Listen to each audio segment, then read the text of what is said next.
Panibagong araw, panibagong house viewing na naman tayo.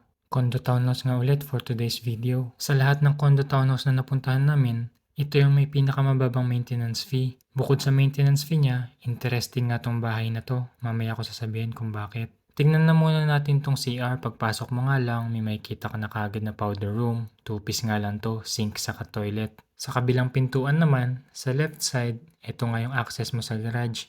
Sa ngayon nga walang kalaman-laman yan kasi nga nilinis nila for viewing. Pwede namang gawin na lang storage room to kasi pwede ka naman nga mag-park sa labas nitong garage. Yung hagdanan na yan, papunta yan sa upper level pero mamaya na natin titignan yan.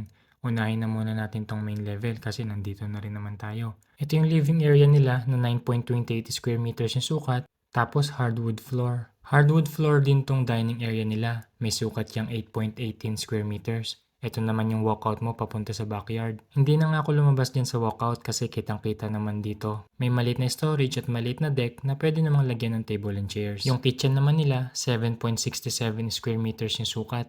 Ceramic floor nga yun na merong large window. As usual, si Hana yung kumakausap sa sales agent. Medyo marami nga kami natutunan sa sales agent na yan. Kung madalas kayong nanonood ng vlog ko, alam nyo na hindi usual na purihin ko yung sales agent.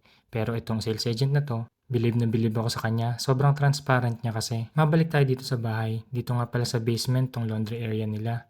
Hindi nga to finished. Sa kabilang side naman ng basement, family room yung tawag nila dito. Spacious siya tignan dahil siguro walang gamit. Pero feeling ko marami ka rin naman mailalagay dito. Pwede rin naman siya i-enclosed para maging bedroom. Ano ba sa tingin nyo ang pwedeng gawin dito sa basement na to?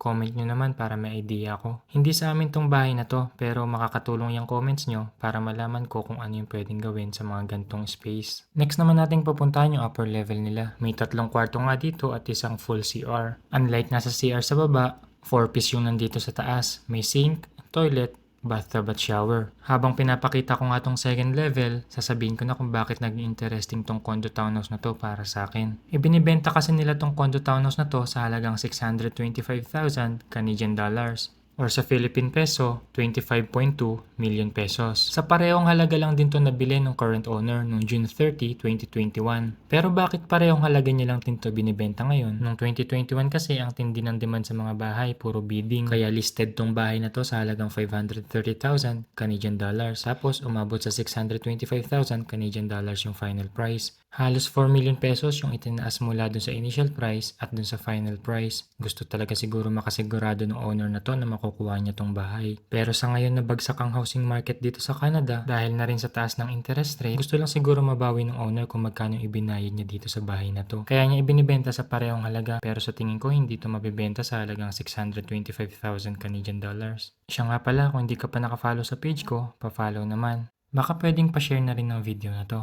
Dito ko natatapusin tong vlog. Hanggang sa muli. Paalam!